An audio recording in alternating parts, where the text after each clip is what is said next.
bienvenue encore une fois dans notre série En toute intimité. La féminité, on en parle. Aujourd'hui, nous allons parler des célibataires. Est-ce qu'elles peuvent avoir une sexualité épanouie? Je suis Rachel, pasteur thérapeute. Ravie d'être avec toi encore une fois, Azadé. Tu es médecin. Merci, Rachel. Quel sujet passionnant. On a parlé de la femme, on a vu plein de situations.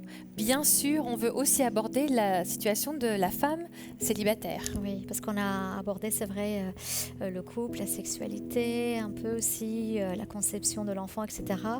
Et que faire justement des personnes qui sont en souffrance en fait, psychologique par rapport à leur célibat aussi.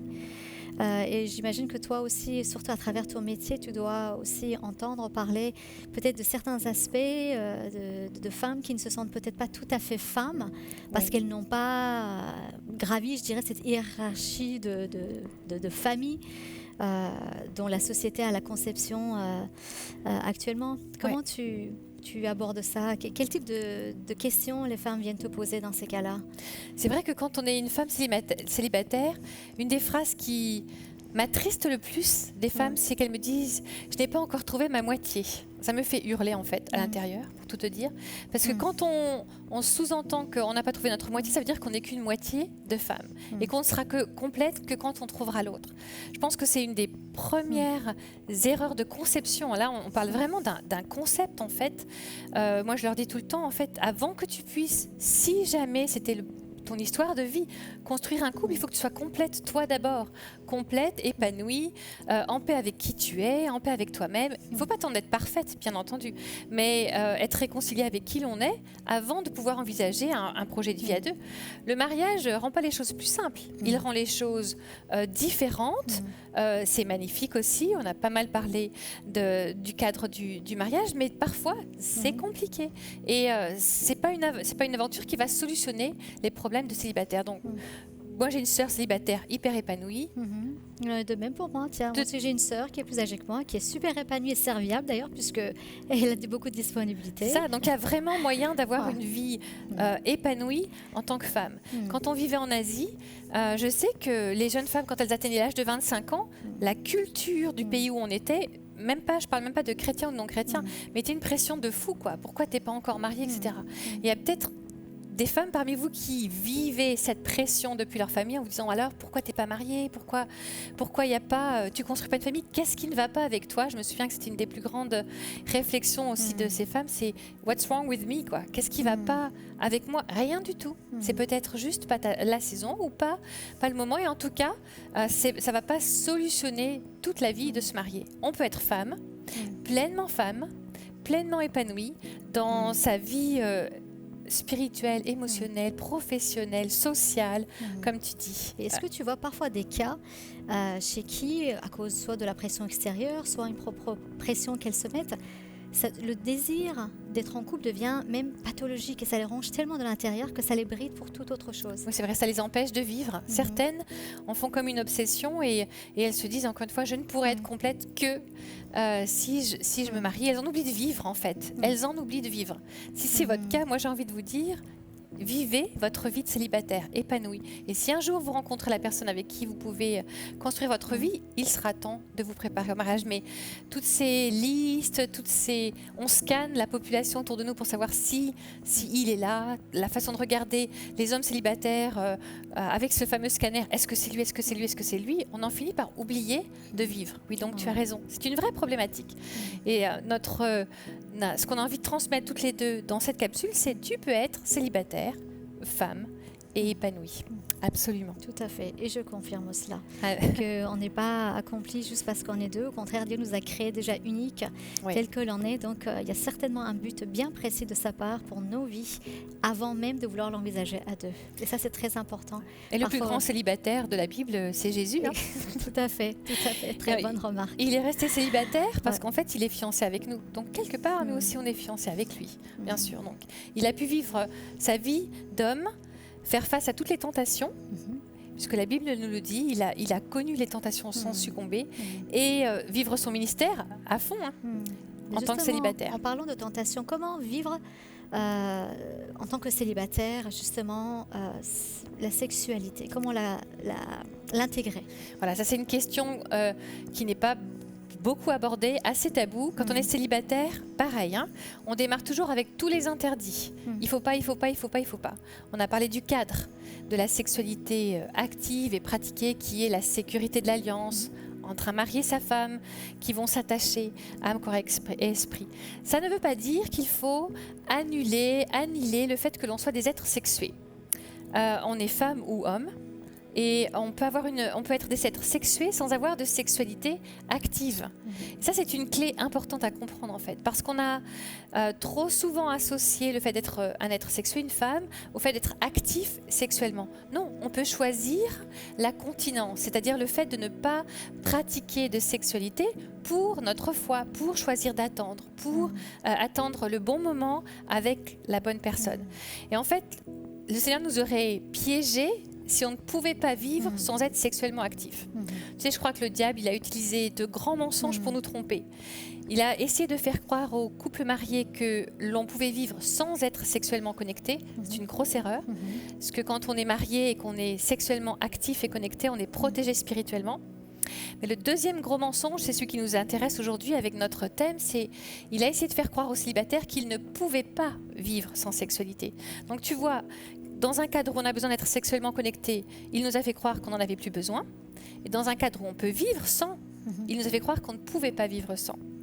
Et la clé, c'est que en fait, cette énergie sexuelle qui est à l'intérieur de nous, qui vient de Dieu, qui est bonne, qui est souvent liée aux hormones. Tu nous as expliqué comment le cycle de la femme engendrait des changements d'hormones. On a vu que quand le corps de la femme ovulait, il y avait cet ovule qui était pondu, ça pouvait déclencher des désirs, etc. Bien, cette énergie où un homme, quand il va voir, ses yeux vont être stimulés, même juste par la beauté d'une femme, sans parler de choses qui vont être pornographiques ou qui vont aller trop loin, juste la beauté d'une femme peut stimuler quelque chose chez lui. Bien, cette énergie sexuelle, elle peut être canalisée. Il n'y a pas qu'une façon de vivre l'énergie qui est à l'intérieur de nous au niveau sexuel. Il n'y a pas que le fait d'être sexuellement actif, on peut aussi la canaliser au niveau physique. C'est ça qui est génial. Quand on est une femme, si on associe la danse avec la musique et le fait de bouger et de louer Dieu en chantant ou en mettant notre âme en jeu, avec notre corps en jeu, on peut canaliser cette énergie sexuelle et vivre un espèce de soulagement qui va être similaire au relâchement d'hormones, au cocktail d'hormones qu'une relation sexuelle va amener. Ça va permettre au corps de s'apaiser, ça va permettre au corps de vivre les cycles et la féminité d'une façon apaisée. Chez les gars, ça va être des pulsions, des pompes ou des tractions, en fait, le fait de mettre en marche les pectoraux. Bref, en utilisant son corps au niveau physique, énergie physique, on va pouvoir canaliser cette énergie sexuelle. Ça change la vie, en fait, de comprendre ça. Tout à fait. En tant que médecin, je peux que conseiller effectivement tout ce qui est activité physique pour tout type de maux, que ce soit physique mais aussi psychologique. C'est bien reconnu pour le bien-être aussi mental. Et j'aime beaucoup aussi ce que tu as dit, c'est qu'effectivement, on peut être dans le choix de vivre quelque chose et non pas se sentir victime ou dans la passivité de subir quelque chose. Ça change vraiment la donne, même au niveau mental, dans la façon de gérer son célibat. Oui, quand on se réconcilie avec le fait d'être célibataire comme étant la saison dans laquelle je suis, vivre l'instant présent, tu as raison.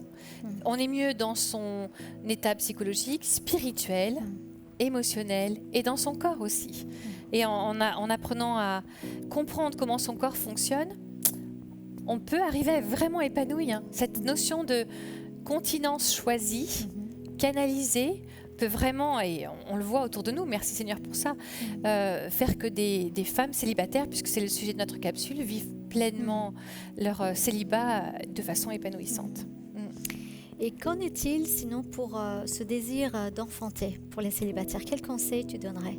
Oui, ça c'est aussi une question importante. Quand l'horloge biologique tourne, de mon côté, j'ai vu plutôt 35 ans, dans ces âges-là. Les femmes, elles se disent « Ouh, la ménopause arrive, c'est plus tard. Hein. » Mais ça commence à travailler. Tu dirais 45, 50 ans, la ménopause? Oui, à partir de 40 ans, malheureusement. À partir de 40 venir, ans. Mais... Ah, c'est peut-être pour ça.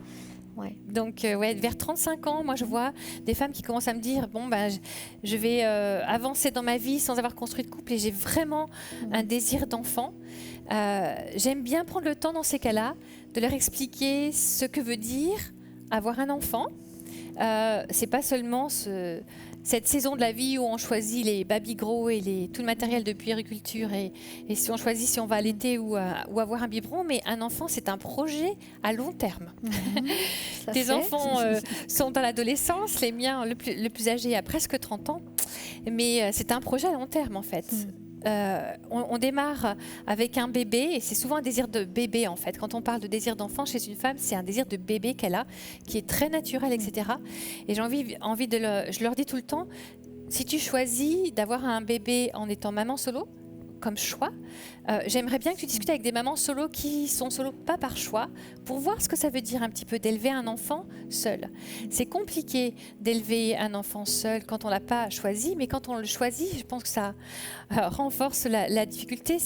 On a souvent besoin de l'équilibre entre le papa et la maman, c'est pas toujours simple. Donc je pense qu'il faut, quand ce désir d'enfant est présent et fort, ça vaut le coup de s'arrêter, de discuter, de réfléchir, de peser le pour et le contre et de choisir en toute connaissance de cause.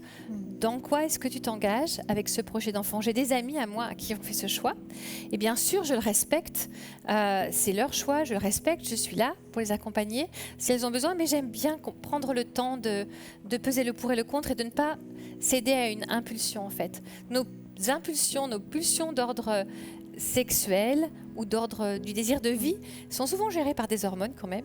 Donc ça vaut le coup d'attendre que ça se pose, que ça se calme pour analyser, prier et puis prendre une décision en sachant vers là où on va. Merci beaucoup Rachel pour toutes ces réponses. Est-ce que tu voulais rajouter autre chose en particulier? Je voudrais qu'on prie pour les célibataires, pour qu'elles puissent, puisqu'on parle des femmes, pour qu'elles puissent, pour que vous puissiez, pour que tu puisses apprendre à découvrir les aspects positifs, les avantages. On pourrait faire toute une liste des avantages d'être célibataire. Il y a plus de temps pour soi peut-être.